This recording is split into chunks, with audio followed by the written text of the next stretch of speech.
Welcome to the TAC Index AI podcast, December 4th, 2025, where we blend TAC IP data, reports, and charts with the latest news in all things logistics with a focus on air cargo. And we have a lot to get into today. We really do. We're going to do a deep dive into this week's TAC Index numbers because the central story here is that the global peak season for air cargo seems to be fracturing.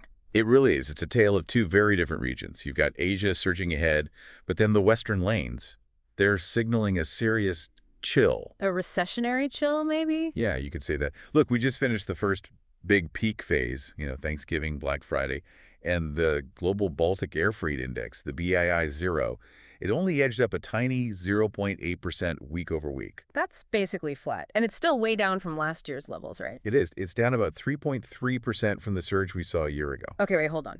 How can the global index be flat if a hub like Shanghai is just exploding? I'm looking at the data, and outbound Shanghai, the BAI 80, was up a strong 2.7%. And Hong Kong's BAI 30 was also up nearly 2%. So how does that math work? It means the decline everywhere else is just catastrophic. That flat global number is hiding massive regional divergence. So where are things really hurting? Look at the West. U.S. outbound continues to just languish. Chicago, the BAI 50, dropped a pretty serious 6.1%. Wow. In 1 week. Exactly. And Europe is very mixed too. Frankfurt, BAI 20, it tumbled 4.1%. The drops in the West are so big, they're basically eating up all of Asia's gains. And that feels like a major red flag for consumer confidence over here. It is. I mean, that deep price weakness out of the West makes sense when we look at the demand side. Black Friday was strong on the surface. Right, but it was mainly driven by affluent shoppers. Mm-hmm. Retailers are all saying the same thing. The average consumer is being very choiceful, because of inflation. So high-value goods are moving, but the general market is hitting the brakes. Precisely. And that fragility is what's leading to all this talk about the Fed. The market is anticipating a rate cut on December 12th because the underlying economic data is just weak. Okay, so demand is softening in the West. Let's pivot for a second. What about the cost side for operators? We saw fuel prices drop a little. We did. U.S. fuel import prices fell 1.5% back in September. Is a 1.5% drop really moving the needle for shippers right now, though, especially with all the peak season surcharges? Not significantly. It helps, but it's a drop in the bucket. The bigger issue remains capacity and these operational hits. You're talking about things like the JetBlue situation, resuming operations after those Airbus software mods. Exactly. They flagged a tiny 0.25% reduction in available seat miles for Q4.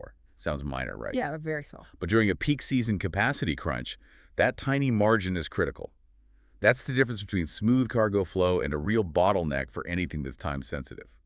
So with these little hits to air capacity, is the sea freight world offering any kind of relief, or are those choke points still a problem? They are absolutely still a problem. They're tightening up. Maersk is still watching the Red Sea and the Suez Canal. They haven't restarted some sailing routes, so that keeps a vital bottleneck constrained. And what about inland? That's the other issue.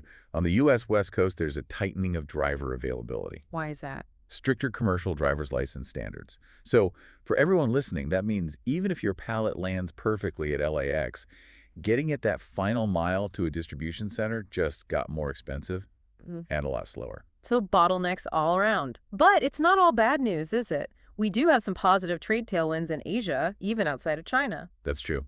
Maersk is reporting increased demand from India, with big expectations for more growth if a U.S.-India trade deal moves forward in 2026. And their key service to North America is running well. Yes, the MECL service is operating consistently. It's another strong growth pillar outside of all this volatility in the West. So if we bring it all together, the big takeaway is what?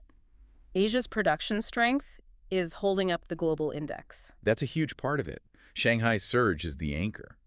But the weakness we see in Chicago and Frankfurt is driven purely by inflation hitting Western consumers. And all the operational constraints and geopolitical choke points are just making that underlying demand problem worse. They're just pouring salt in the wound. Which really leads to a crucial question for you, I think. Is the global peak season now simply a function of Asia's export capacity, regardless of the warning signals hitting Western consumers' wallets? That is the ultimate test, isn't it? It's a test of how decoupled global manufacturing and Western consumption might be as we head into 2026. Until next time.